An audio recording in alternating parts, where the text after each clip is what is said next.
فأعوذ بالله من الشيطان الرجيم. بسم الله الرحمن الرحيم. وقل اعملوا فسيرى الله عملكم ورسوله والمؤمنون وستردون إلى عالم الغيب والشهادة فينبئكم بما كنتم تعملون.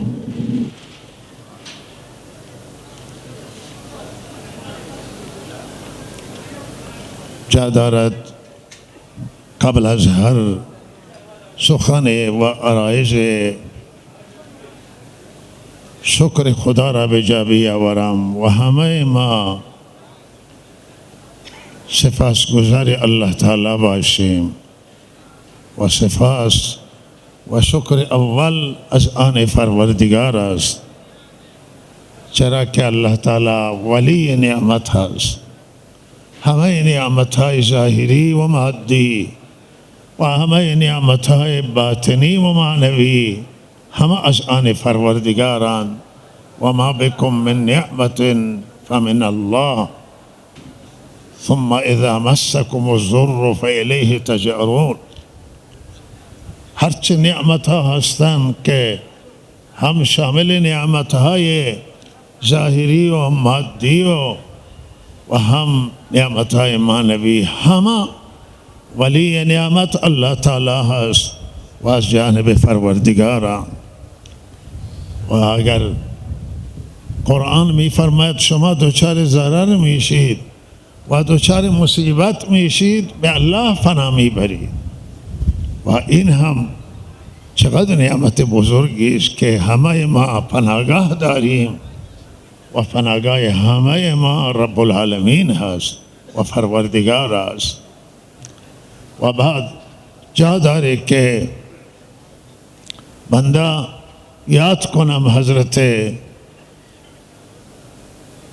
علامه حضرت مولانا دانشمند بسیار بزرگ و از اندیشمندان سرزمین ایران، سرزمین این سیستان و بلوچستان و بلکه از اندیشمندان جهان اسلام، حضرت علامه مولانا عبدالعزیز رحمت الله علیه، بانی این خیر، کسی که اساس این مجتمع را گذاشته، هم دارالعلوم زاهدان و هم این مسجد و عبادت خانه بزرگ مسجد مکی را حضرت علامه اساس گذاری کردن و بنیانگذاری کردن.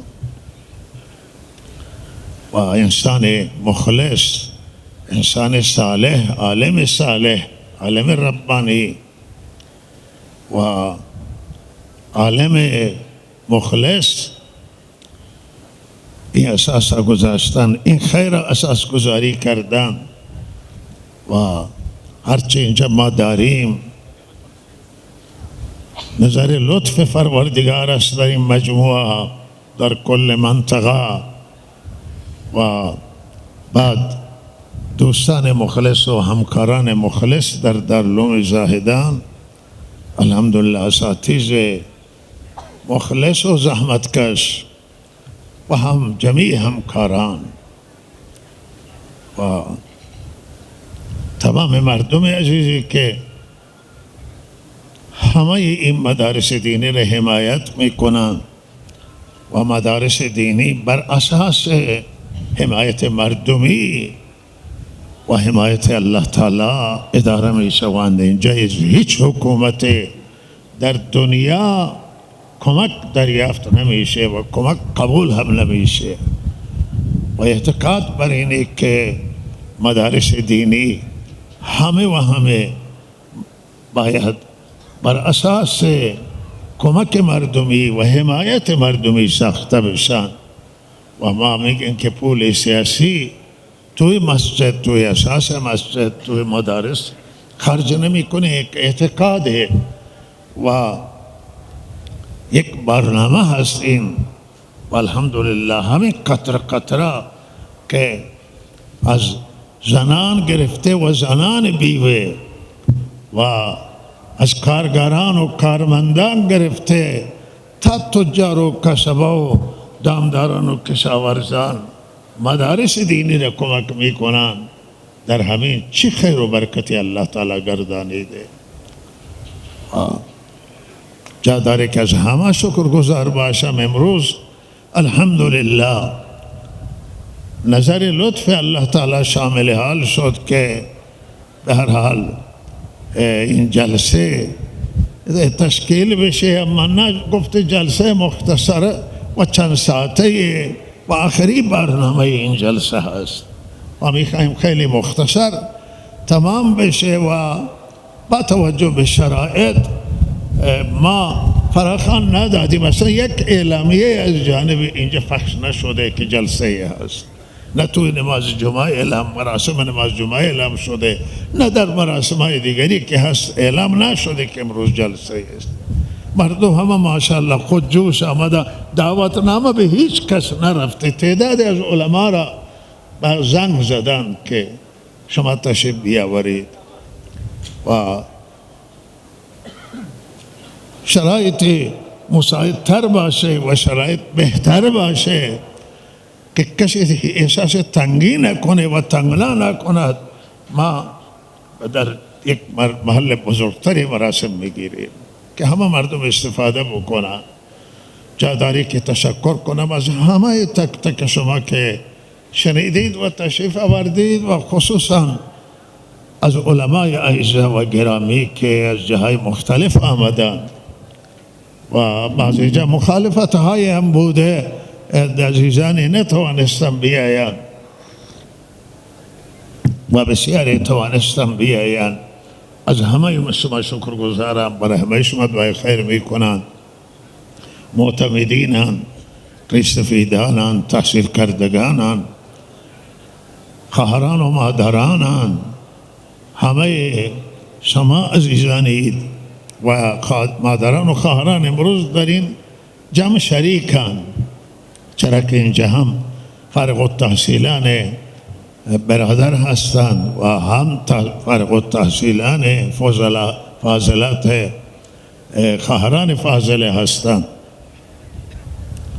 و لحاظا اونا هم مراسم دارن، اما برنامه از یک جا پخش میشه و از یک جا صحبت میشود و خواهران هم تشریف آوردند و الله تعالی جزای خیر عنایت کنه. و بسیاری از علما اینجا تشریف دارند که علمای معمرند، عمرشون بالا است، کسالت دارند، با همین حال تشریف آوردند و ما شکر گزاریم از حضرت شیخ الحدیث مولانا عبدالرحمن حفظه الله امام جمعه چابهار که ایشان هم نمایندگانشون اینجا تشریف آوردن، خودشون کسالت دارن و مریض الله تعالی معاف کرده. ولا علی المریض حرجون ولا علی العارج حرجون. ولهذا شما انشاءالله حضرت شیخ الحدیث در دعاهای خیرتون یاد کنید که ایشان هم شما را این مراسم یاد کرده و ماشاءالله مولانا امیری حفظه الله پیام ایشان را رسوندند و حق مطالب هم ادا کردند و سخنرانان دیگه هم ماشاءالله بسیار جالب هم عزیز ما که از جانب معتمدین و ریشسفیدان صحبت کردند به نمایندگی از ریشسفیدان و عزیز ما که از جانب تحصیل کردگان و دانشگاهیان صحبت کردند، هم حاجی آقای کریم بخش کردی، هم حاجی آقای حسین شهبخش. الحمدلله صحبتای جالب بود. علمای اعزا و گرامی جناب مولانا عبدالاحد ملا زاده و جناب مولانا اسلام دوست، جناب مولانا اسلام دوست که هم استاد حدیثند و هم بهرال اساتید بسیار برجسته چابهار جامع الحرمین هستند. هم جناب مولانا امیری استاد حدیثند و از اساتید برجسته آنجا هستند. بزرگان صحبت کردند و الحمدلله صحبت بسیار خوب بود. سرودخانه هم سرود زیبا و تالی هم ماشاءالله تلاوت زیبا و از همه مجموعه شکرگزارم.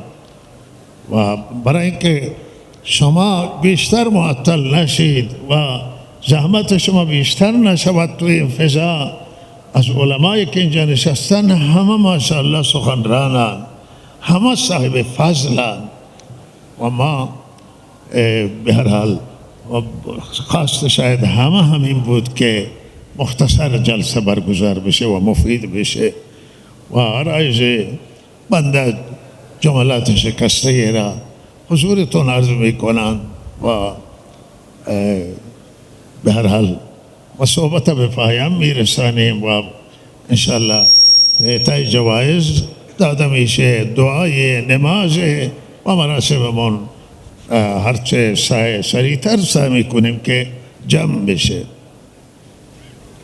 و من اینجا خدمت شما این مطلبی را که دوستان مطرح کردن از مکی و بالاخره مکی تنها نیست و این فکری که اینجا هست الحمدلله فکر همه علمای، همه اندیشمندان، همه مردمه و فکر اینجا خلاصه میشه در همین که و این یک شعار در گذشته هم بوده است که میگیم که جهانیان همه ما به اصل اسلام فکر کنیم و به انسانیت فکر کنیم و ما اصل اسلام وقتی در نظر میگیریم به هر حال دنبال شعارهای مذهبی نمیریم که شعار مذهبی بدیم، ما به جای شعار مذهبی شعار اصل دین میدیم و میگیم که اصل دین باید حمایت بشه، اصل دین بمانه. اگر اصل دین بمانه همه مذاهب میمانند، ولی اگر اصل دین ضربه بخوره همه مذاهب ضربه خوردن. بنده بارها توی همین سمینارها و جلساتی که توفیق شرکت داشتم هم حوزه های علمیه جامعه شیعه را هم حوزه های علمیه اهل سنت همه علما را همه خطاب قرار دادن که شما مذهب گرایی نکنید، به مذهب نرید، شما به اصل اسلام برید. اصل اسلام باید باقی بمانه. مهم اینه که اصل باقی بمانه. مذاهب فرعان و فروعان، فرو میمانند، ولی اگر اسلام ضربه بخوره و نباشه مذهبی هم در کار نخواهد بود. و دومی نکته که به او تاکید میکنیم و تاکید هست اینجا، شعار اینجا هست انسانیت و بشریت. همه انسان ها نیازمندن، همه انسان ها نیاز دارن، به عدالت نیاز دارن، حقوق دارن، همه انسان ها کرامت دارن، مسلمان باشن یا غیر مسلمان باشن و توجه همه باید به اصل انسانیت بره و انسانیت خیلی مهمه که ما با نگاه انسانیت همه دنیا را نگاه بکنیم، حقوق مردم را نگاه بکنیم و به هر انسانیت تا وقتی ما شعار میدیم همه انسان ها مشترک در انسانیتن. ما وقتی که اصل اسلام شعار میدیم بالاخره در یک کلی را ما مطرح کردیم که همه مسلمان ها در اسلام داخلند، همه مذاهب، همه گرایش ها و وقتی که شعار انسانیت میدیم تمام انسانیت توی این مشترکن، منافع مشترک دارن، نیاز دارن، احتیاج دارن و لحاظا همه انسانیت میخوایم گرد هم بیاین، کنار هم قرار بگیرن، بر یک دیگه ترحم بکنن، حقوق یک دیگه را بشناسن، یک دیگه حرمت قائل باشن، همه انسانیت یک دیگر را دریابن و نقطه دیگری که ما بر اون هستیم اینه که معتقدیم که حق مهمه. هرچه که حق ما بر سر حق بیاییم، چرا که حق از آن الله و حق و واقعیت ها از آن پروردگاران، خدا نامش حقه. ولهذا ما میگیم هرچه حق، هرچه واقعیت، هرچه حقیقت هست و ما همه انسان ها به حق گرایش بکنیم، به واقعیت را ببینیم و وقتی ما به سمت حق میاییم یعنی ما خدا را پرستش کردیم، خدا پرست شدیم. حق پرست یعنی آن کسی که حق نام الله خدا را پرستش میکنه. ولهذا حق چیزی که همه اغلب را قبول میکنن، همه منطقه مختلف بشر این قبول میکنند حق را. و ما معتقدیم به عدالت و انصاف و نه عدالت را برای دوستان خودمون میخواهیم، نه عدالت را برای یک قوم میخواهیم، برای یک مذهب میخواهیم. ما عدالت را برای همه بشریت، همه انسانیت و همه مسلمانان غیر مسلمانان عدالت را میخواهیم. ما عدالت را برای دشمنانمون میخواهیم، دشمنان شماره یک اسلام، دشمنان شماره یک انسانیت. حتی ما معتقدیم که حق عدالت اونها را شامله و اونها هم باید به اونها عادلانه رفتار بشه. قرآن همین فرموده است ولا یجرمنکم شنآن قوم الی الله تعدلوا. و دشمنی قوم، بغض قوم شما را از عدالت من نکنه که شما عدالت زیر پا بگذارید. ما میگه در رابطه با همون یهودی ها، حتی همون صهیونیستا که فلسطینی ها را قتل عام میکنن، میکشن، باید عدالت نسبت به اونها هم رعایت بشه، نسبت به همه اقوام دنیا انصاف رعایت بشه. عدالت چی میگه نسبت به اونها؟ انصاف چیه؟ انصاف رعایت بشه. ما خواهان عدالت هستیم و طرفدار عدالتیم، ما طرفدار صداقتیم، دشمن دروغیم. خواهان عدالت هستیم، ما دشمن ظلمیم. هر جا ظلمه ما مخالفیم با ظلم، هر جا دروغه ما مخالفیم با دروغ، هر جا نفاقه ما مخالفیم با نفاق. ما خواهان عدالتیم، ما خواهان صداقتیم. هر کس صداقت داشته باشه ما در کناری بیم، هر کس عدالت بخواهد و بخواد عدل کنه، عدالت خواه باشه، ما در کناری بیم و ما در کنار ظلم هیچ زمان قرار نمیگیریم، ما در کنار دروغ قرار نمیگیریم. ما صداقت را میخواهیم، امانت داری را میخواهیم. ما دروغ انشاءالله حفاظت الله باشه، دروغ هیچ وقت نمیخواهیم بگیم، مخالفیم با دروغ، حرف ناحق هم نمیزنیم. و اگر از زبان ما دروغی خارج بشه ما بدونیم که این اطمینان نداریم به این صحبت، بلافاصله توبه میکنیم. یک لفظ زیاد اضافه باشه اما جا توبه میکنیم که این توی شایبهش واقعیت نیست، واقعیت ما میخواهیم. و دشمن انسان ها نیستیم، دشمن دروغیم، دشمن تبعیضیم، نابرابریم، دشمن ظلمیم و حامی عدالت، صداقت، واقعیت و حق و حقیقت و واقعیت. و الله تعالی ما را توفیق بده. این مسیر اصلی بالاخره مکی هست و مکی مجموعی است، همه علما، همه شما ماشاءالله علمای حقانی، مردم حق پرست و مردم خدا پرست و واقعی پرست هستیم.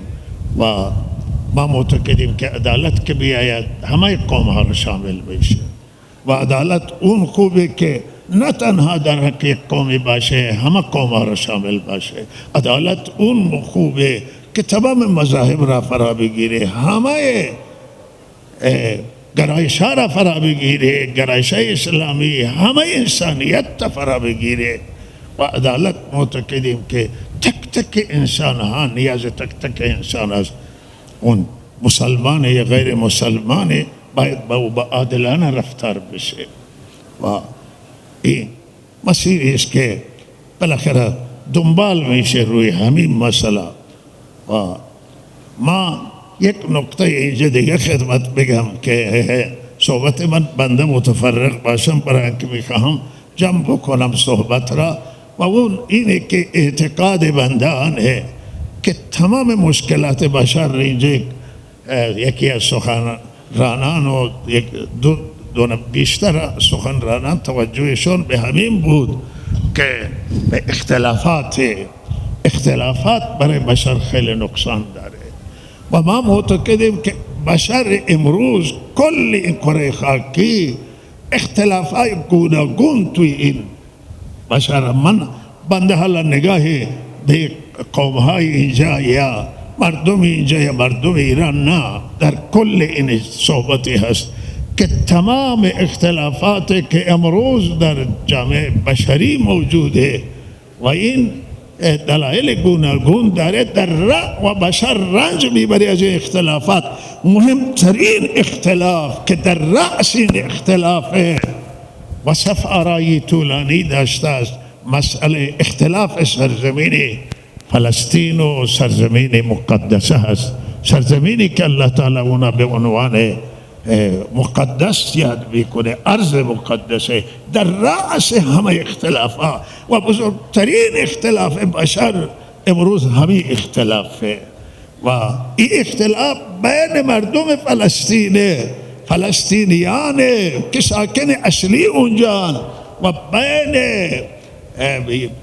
اسرائیلی هاست، صهیونیستا، یهودی هاست که بالاخره خود میگن که ما هم مال اینجاییم و فلسطینی هم میگن شما مال اینجا نیستید. و به هر حال این اختلافات در فلسطین سفارایی بزرگ ایجاد کرده. آقای چه کپتک چیزی در کپتک درود ختم میکنه بلندگوی در کپتک میکروفون دا شکل بنده میکروفون دیشی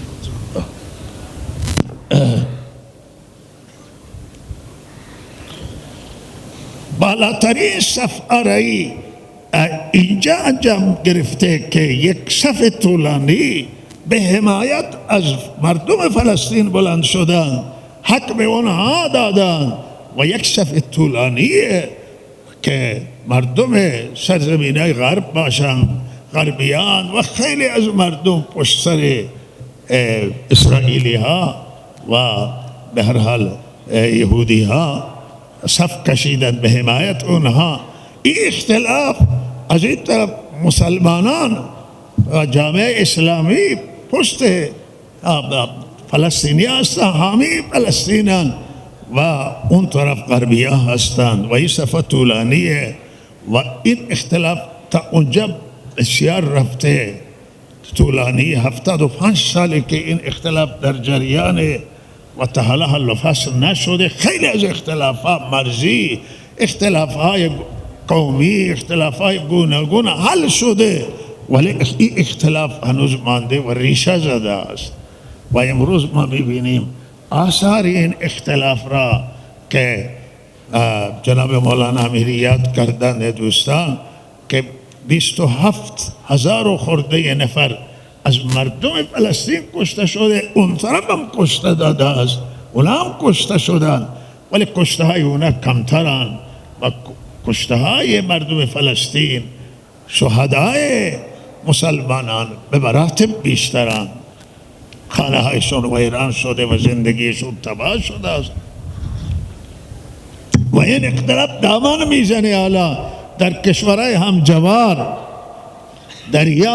توی دریا هم آمده، توی خشکی آمده و به هر حال شما اخبار از بنده بیشتر اطلاع دارید و آنچه که بنده میخوام اینجا بگم که یک راه حل اینجا موجوده که او صلح عادلانه هست که سرزمین فلسطین به سرزمین های اشغالی خودش فلسطینی ها برگردن و برسن و فلسطین به عنوان یک دولت مستقل مطرح بشه و بر سرزمینشون حاکم بشه، حدود و مرزایشون جدا بشه و دیگه بالاخره همه دنیا میتواند که از این اختلاف نجات حاصل بکنه.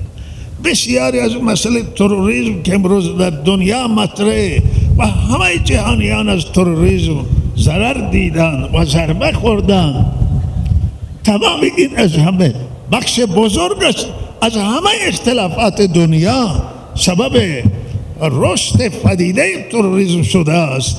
بی‌عدالتی های دنیا، اختلافات دنیا و این مسئله اختلاف فلسطین، مسئله اختلاف مردم فلسطین و اسرائیل، این سبب شده، هم سبب بزرگ شده که تروریسم از وسط رشد کنه. ولی وقتی که این اختلاف حل بشه و مردم فلسطین به حقشون برسن و به استقلال برسن، لحظه این مسئله حل و حل میشه. و ما معتقدیم که جهان غرب و غربی ها که قدرت بالاتری برخوردارن، قدرت مادیشون جلو هست، به جای این که بالاخره اینجا و آنجا را بزنن و اینجا و آنجا حمله بکنن، بهترین راه اینه که بشتابن به این که این مسئله را زودتر حل کنن، مسئله جمع بشه، آتش بس فوری نیاز او سرزمین، حتی یهودی ها، بخش بزرگ از یهودی های دنیا مخالف این جنگل، بخش بزرگی از یهودی های خود او سرزمین مخالفم با جنگل، تظاهرات میکنن، اعتراض میکنن بر دولت افراطگرا و تندروی اسرائیل و میگن که جنگ نباید باشه، نباید انسان کشته بشه. چرا انسان کشته بشه؟ کشتن مردم رای حل نیست، تخریب رای حل نیست، دشمنی رای حل نیست، عقل رای حل و فصل عادلانه، منصفانه، دادن حق به حقدار، این میتونه که اختلاف برای همیشه حل کنه. شعارم نمیتونه حل بکنه، جنگم نمیتونه حل بکنه، تدبیر و عقل و اندیشه میتونه این مسئله که حل بشه، همه مسائل حلن و هیچ جای اختلاف نیست، هیچ جای مشکل نیست. و بخش بزرگی از مسئله تروریسم جهانی امروز و این پدیده بسیار سنگین و سخت و تکان دهنده برای بشر هم حل میشه. چرا که عدالت وقتی بیاید، انصاف بیاید، بل ضامن امنیت عالمه، ضامن امنیت جهانه. ما معتقدیم که هر کشور و هر مملکتی که در آن عدالت اجرا بشه، انصاف اجرا بشه، این ضامن امنیت. پلیس نمیخواهد، نیروی مسلح نمیخواهد که بالای سر باشن، بستن و زدن و زندان کردن نمیخواهد، عدالت میخواهد. اگر در کشورمون هم، در ملکی که ما زندگی میکنیم و به هر حال وطن ما است و ما حق اظهار نظر داریم و که اظهار نظری صحیح بکنیم و به هر حال اگر عدالت اجرا بشه، اینجا برابری باشه، مساوات باشه، کار به دست اهل برسه، کار به دست شایستگان واگذار بشه و شایسته کار روی کار بیاد، اهل کار روی کار بیاید، ما معتقدیم که چنان امنیتی میشه که هیچ کسی به کسی نگاه نمیکنه، پلیس هم بره استراحت کنه و همه باید به این تلاش کنن که عدالت اجرا بشه و انصاف بیاید، برابری بیاید. برادری در برابری هست و الله تعالی توفیق عنایت کنه. اعتقاد ما هست که انتقاد سازنده حیاتیه و تأثیر گذاره در اجرای عدالت، در اجرای انصاف، و هیچ کسی معتقدی به این اعتقاده. من اشاره به کسی ندارم خاص، ولی این یک واقعیت هست که هیچ کسی از انتقاد بالاخره بالاتر نیست. انتقاد برای همه ضروریه. انتقاد مایه سازندگی هست و معصوم فقط انبیان. و بعد میبینیم عجیبه که تو زندگی انبیا میبینیم که انبیا هم گاهی اظهار نظر میکنند خودشون که کار اشتباهی صورت گرفته. ببین از انبیا لغزش صورت میگیره و لغزش هم انتقاد داره. الله انتقاد میکنه. توجه داشته باشید، از لغزشات انبیا میگه که شما عفا الله عنک لما اذنت له. لما اذنت له زیر سوال میبره. محبوبش را، حبیبش را، خاتم النبیین که شما چرا اینا را اجازه دادید که در جنگ تبوک عقب بمانه؟ شما اجازه نمیدادید تا نفاق اینا برملا بشه، تا واقعیت. الله اینن که میخوان واقعیت برملا بشه. واقعیت روشن میشه. چرا که اینا نمی آمد. اگر شما اجازه هم نمی دادید اینا نمی آمدن با شما، ولی شما اجازه دادید اینا مخفی شدن در اجازه شما. لما ازتو بعد میگه تو را معاف کردم. معلوم میشه که لغزش انجام گرفته که الله تعالی معاف میکنه. ولهذا لغزش از انبیا انجام میگیره. و آن حضرت در حجة الوداع فرمودن وقتی که صحابه را گفت شما حج احرامتون تبدیل به حج کنید و عمره انجام بدید، حج تمتع بشه، و خودشون نتوانستن که هدیه آوردن. بعد افسوس خوردن حضرت لو استکملت من امری ما استدبرت لما سقت الهدیه. اگر من قبلا میدانستم که با خود که این تمتع این بر سر مردم سخت شد که نظر در احرام هم ما از احرام خارج بشه. من اگر قبلا میدانستم چه که بعد متوجه شدم. معلوم میشه که قبلا حضرت نمیدانستیدن. فرمود اگر چه که من بعد متوجه شدم کاش من این جلوتر میدانستم من هدیه با خود نمی آوردم مثل صحابه خود را از احرام. این حدیث صحیحه. ولهذا انبیا هم لغزش میخورند و چه کسی هست که لغزش نخوره؟ شاه که آخر که از ایران رفت متوجه شد که حرفها را با شاه نگفتن. اونهایی که گفته هیچ کسی حق نداره نام شاه را بگیره و از شاه انتقاد کنه، بعد اونها هم متوجه شدن که ما نسبت به شاه ظلم کردیم. اگر میگفت شاه خودش را اصلاح میکرد. ولهذا من عقیده من است که ظلم نسبت به شاگردان که بگه از استاد ما انتقاد نکنه، ظلم نسبت به بنده طلبام، ولی ظلم نسبت به من که اگر اطرافیان و نزدیکات من همکاران من نگذارن که از من کسی انتقاد بکنه، بگذاری از من انتقاد کنن تا من خودم را بسازم، بدونم که چه عیبی بر کار من وارده. هیچ انسانی نیست که عیبی در کارش نباشه. بله.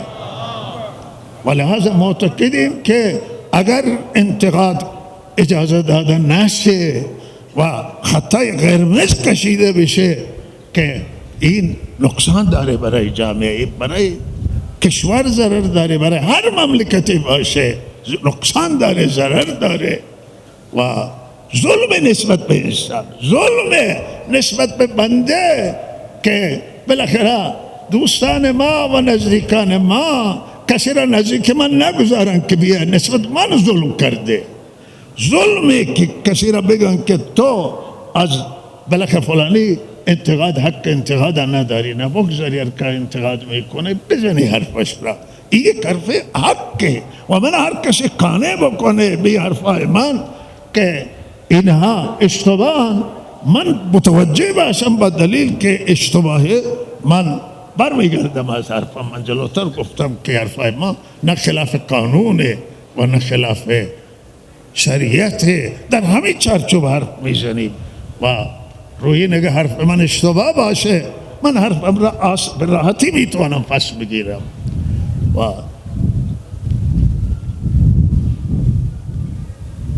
خوشحالیم ما امروز که به هر حال یکی از علمای این دیار که شاید بیش از نمیدانم سالی هست که زندانه، بله ایشون مریض بودن توی زندان و کسالت داشتن، ناراحتیش ما که سالم باشن. مثلا این زندان اسلاف ما رفتن، بزرگان ما رفتن و انسان در راه حق اگر به زندان بره اشکالی نداره. حالا حداقل اینه که خودش معتقده که من راه درستم. حالا ممکنه که دیگران بگن که اشتباهه، نه و راه حق نیست، ولی وقتی خود شما تشخیص میدی که راه من درسته، من بر سر حقم، شما بر اعتقاد خودتون بر حقید و اشکال نداره زندان.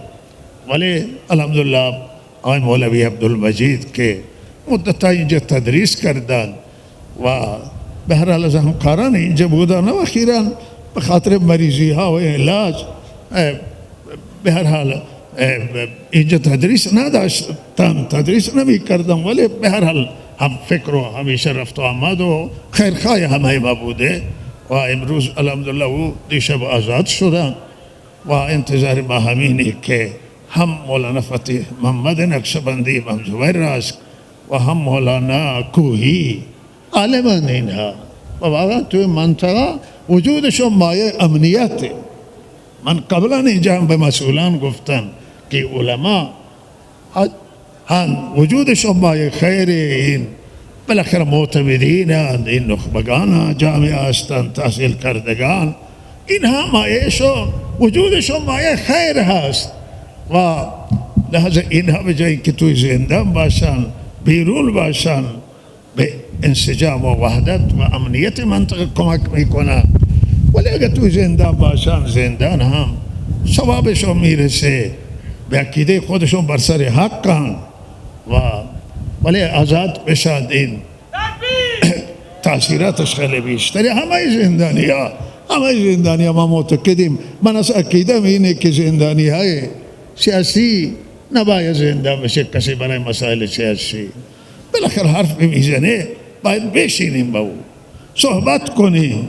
همه زندانی های سیاسی، من اینجا چون علما را نام بردم و بالاخره همه زندانی سیاسی زنان یا مردان ما معتقدیم که اینا وجودشون خیره و این آزاد بشن. ما مستها در علما داخل، ما که گفتیم علما بالاخره ما مستها یک کرد عزیزن که اینها ما علمایشون ما مستها یاد میکنن و لحاظ همه اینها بیرون باشن به نفع سیاست مداران، بیرون باشن زنان و مردان، به نفع کشوره، به نفع ملک ما هست، به نفع وحدت باشند، حرفشون هم بزنن، بشینید شما حرف اونا رو بشنوید، این خیره. و فردا یک چیزی خوشحال کننده که موجود اینه که همین دادگاه به هر حال اونهایی که این حادثه جمعه خونی را به وجود آوردن و مردم نمازگزار را به ناحق به قتل رساندن، فردا دادگاهی اونا برگزار میشه و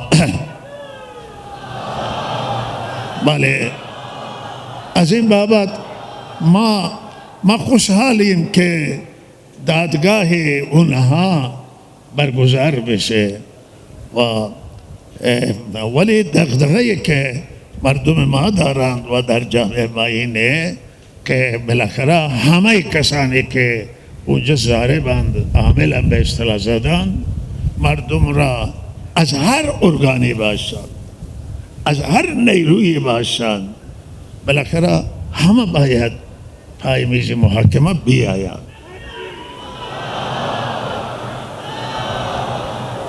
هر تعدادی که اصلا ما نمیگیم که آقا بیشتر، نه، همونایی که واقعا تیر زدن اونجا در اون جمعیت 60-70,000 نفری که نماز آمده بود. و یا عزیزان و در خاص اون چیزی که انجام گرفت و به هر حال تعداد عزیزان به ناحق کشته شدن.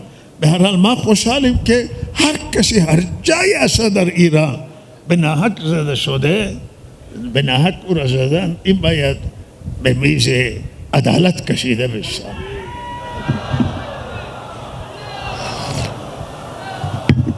تسلی خاطره بازماندگان، خاطره ملت ایران، مردم ایران، مردم سیستان و بلوچستان در همینه که همه پای میز مذاکره بیاید، عدالت بیاید، محاکمه بیاید.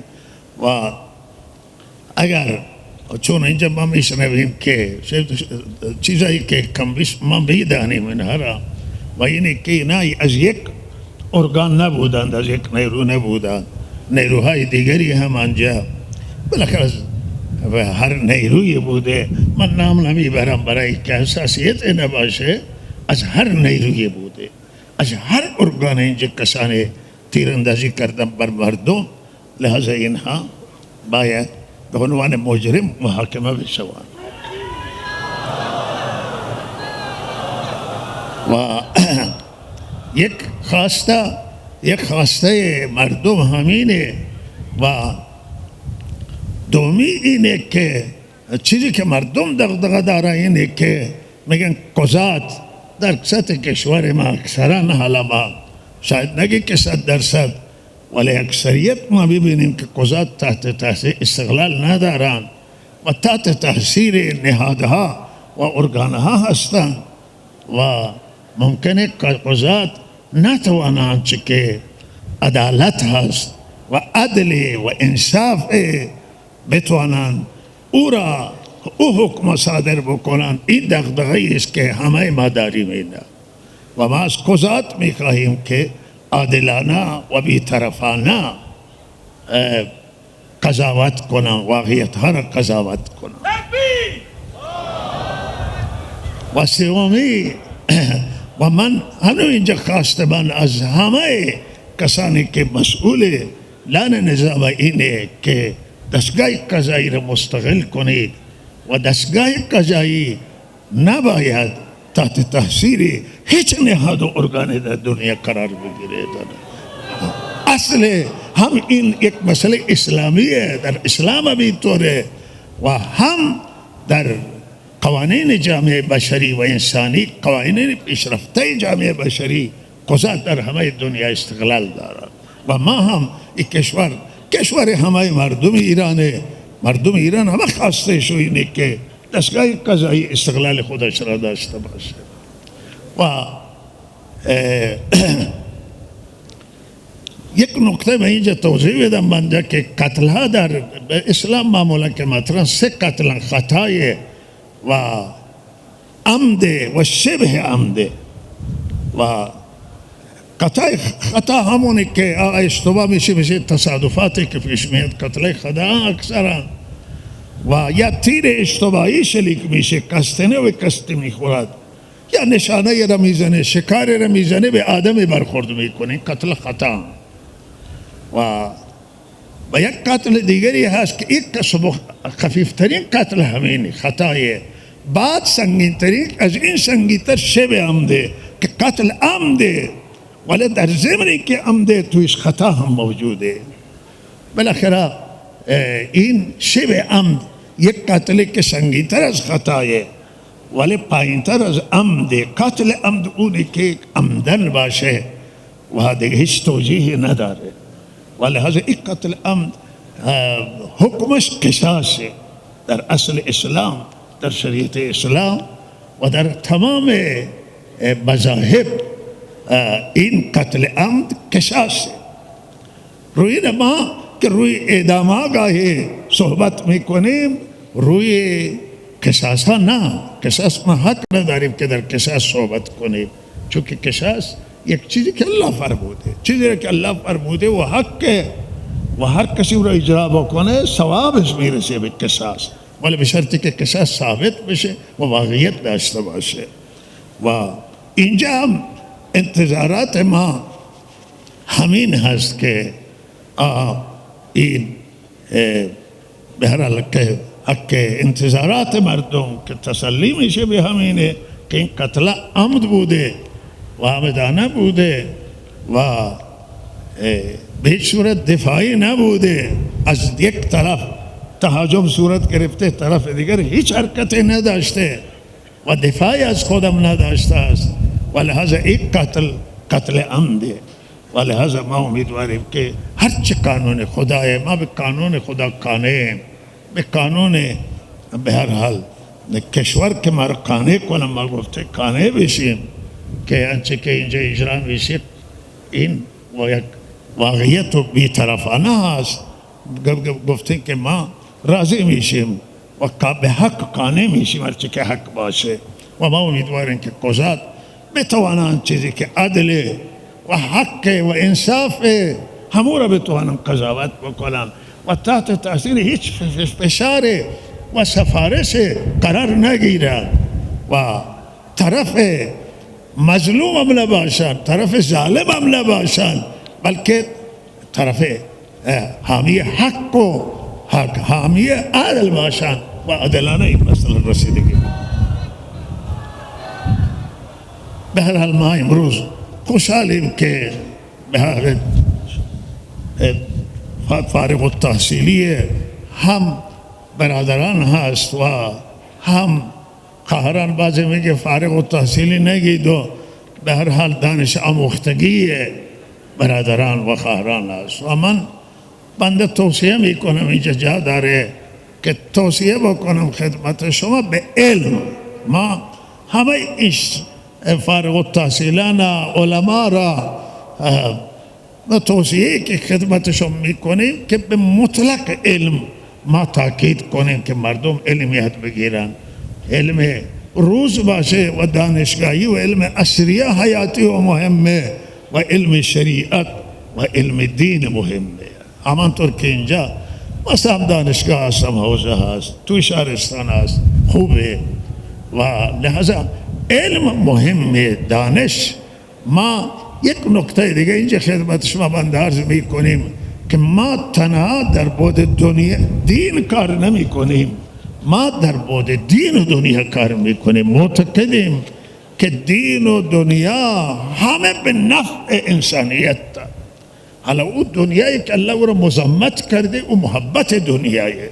وقتی محبت دنیا و عشق دنیا بیاد، انسان حرام و حلال نمیشناسه، ربا میخوره، رشوه میگیره و اختلاس میکنه و فساد، گرفتار فساد میشه و این دنیا مذمومه و زشته. و الا دنیای صالح، دنیای درست، دنیای پاکیزه مال بشر هست و بشر باید هم در عرصه های دنیا پیشرفت بکنه، نیاز به علم داره، هم دنیا را بسازه، هم آخرت را بسازه، هم دین را بسازه، هم خودش را بسازه، ایمان و اعتقاد خودش را بسازه و مسیری درست حرکت بکنه. نیاز به وحی و نیاز به علم دین، هر دو بالن که بشر به فرواز در می آورن.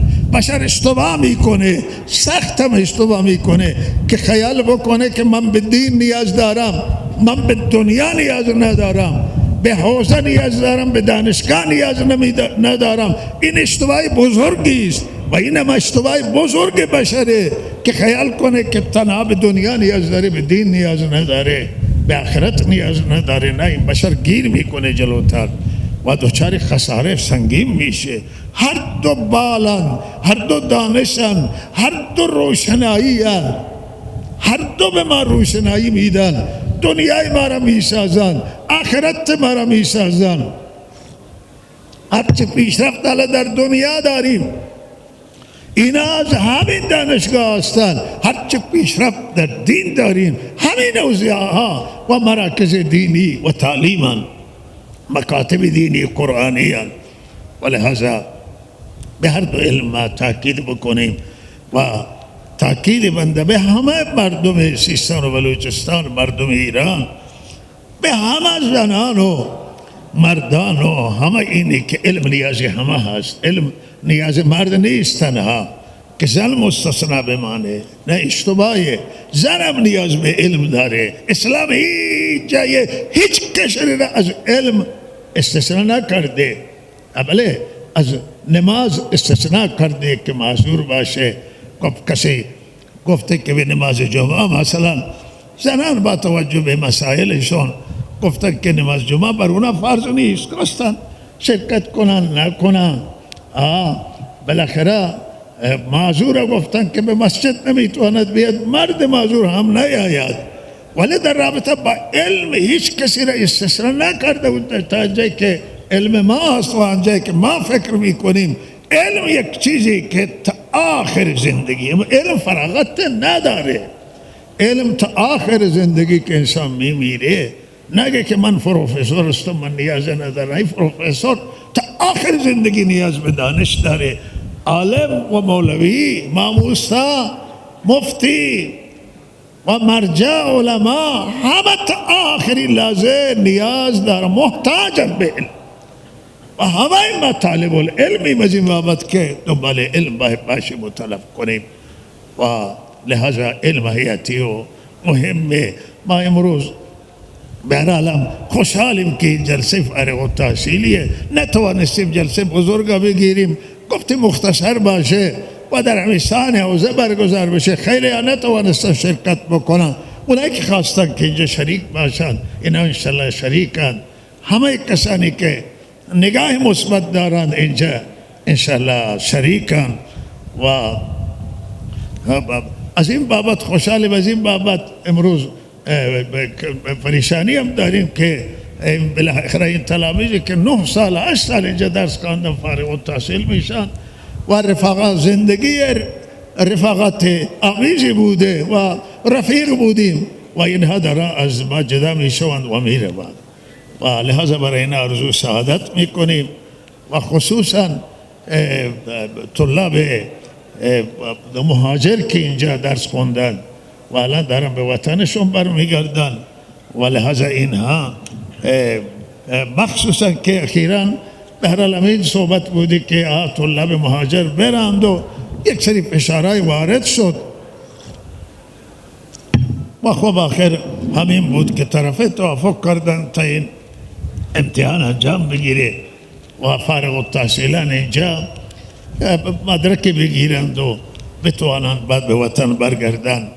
ولی ما انتظارمون آن هست که اینها راهشون برای آینده راه قانونیشون باز بشه، مثلا با گذرنامه و ویزه تحصیلی بتوانن بیاید و ما هم اصرار میکنیم بر این خواسته و این خواسته را در راستای حق و عدل میدانیم که بهرحال اینجا نعمت الله تعالی هست و این مدارس هستند. بسیاری از ملت ها میخوان اینجا بیان درس بخونن، مخصوصا عزیزان افغانستان ما که هم مرزن. حالا پاکستان مدارس داره ولی توی افغانستان تا حالا جنگ بوده، تازه بالاخره اونجا امنیت حاصل شده، آرامش در افغانستان تازه برگشته و فرصت میخواد که افغانستان در مسیر علمی و راستای علمی بتوانه به جای مطلوب برسه و تلاش میکنه. ملت افغان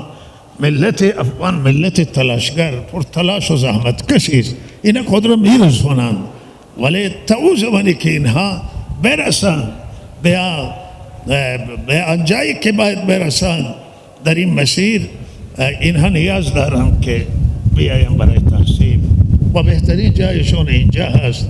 جای دیگه هم خوب هست الحمدلله ولی خودشون اینجا این پیوند از اینجا بیشتر بوده با مردم ایران. مردم افغانستان پیوندشون همیشه زیاد بوده. بخش بزرگی از مردم افغانستان که خود زبانشون فارسیه و بخش دیگر هم که زبان پشتون دارن هم رابطه عمیق با اینجا دارن و دلبستگی و دلدادگی دو ملت با یک دیگه دارن، با زبان نیستن ها. و همین ملت تاجیکستان، ازبکستان، ترکمنستان، کشورهای استقلال یافته از شوروی سابقا و خود روسیه هست که اینجا ارتباط داره. روسیه مناسب مسکو و سایر اون جمهوریایی که در داخل روسیه هستن دلشون میخواد به اینجا درس بخونند. الان الحمدلله خیلی اونجا هم تغییرات آمده و همه حفظ قرآن که از اینجا رفته، قرائت از اینجا رفته، از جای دیگه آمده، علمی که از اینجا رفته اونجا تاثیر گذار بوده. و ما بارها اعلام کردیم، نکته را من بگم که مسیر ما اعتداله و ما نه با افراطگرایی همراهیم نه با تفریط همراهیم. معتقدیم که اسلام و مسیر اسلام، مسیر قرآن، مسیر حضرت رسول صلی الله علیه وسلم نه افراطی نه تفریطی، با نه با اختلاف همراهیم نه با تفرقه همراهیم. و الحمدلله با این مرکز دینی همین اندازه که شما محبت دارید، همین اندازه و بیشتر در شیعه دعاگو داره. برادران شیعه ما هستن، همین هم مستانی ما هستن و ما اینجا اتفاق پیش آمد و بالاخره خونهای ریخته شد و ما گفتیم که ما به هر حال الحمدلله گفته که راضی نیستیم که اینجا همه این مردم ما تنها بنده نیستم. مجموعه نظر ما همینه که نباید توی استان خون ریزی بشه. ما الحمدلله جلوگیری شد و امروز از این بابت ما سربلندی و خوشحالیم که به هر حال امنیت برادران شیعه ما امنیت ما هست و راحت اونا راحت ما هست و کل ایران ما خیرخواه همه مردم ایران ما وقتی دعای شروع میشه والله توفیق میده برای همه مردم ایران دعا میکنیم، برای همه مردم ایران، برای همه مسلمان، برای همه انسانیت دعا میکنیم و لحاظا این عنایت پروردگار است و لطف الله است. مسیر ما اعتدال وسطیت، ما نه با افراط همراهیم نه با تفریط همراهیم و با هیچ افراطگرایی همراه نمیشیم، با هیچ تفریطگری که در دل کوتاهی بکنه هم همراه نمیشیم و ما مسیر اعتدال و وسطیت ما میبریم این مسیر و این مسیر به هیچ کسی ضرر نداره، به هیچ کسی نقصان نداره و امیدواریم که الله تعالی فیروزی و کامیابی بیاره. من بیشتر اطلاع کلام نکنم و خوشحالم که خواهران اینجا امروز شریکند و الحمدلله سخنرانان صحبتشون جامع بود، مخصوصا مولانا عیسی امیری که خواهران خطاب کردن و خیلی خوب بود که چون که خواهران اینجا جمع بزرگی هستند. ما امیدواریم که خواهران و برادران همه بتوانند خدمتگزار انسان باشند، بشر باشند، خدمتگزار واقعی دین اسلام باشند، در مسیر میانه حرکت کنند، افراط و تفریط نکنند، تندروی نکنند و مسیر ما مسیر صحیح و راه حق و راه درست و عدالت باشه. و صلی الله علی سیدنا محمد و آله و صحبه اجمعین.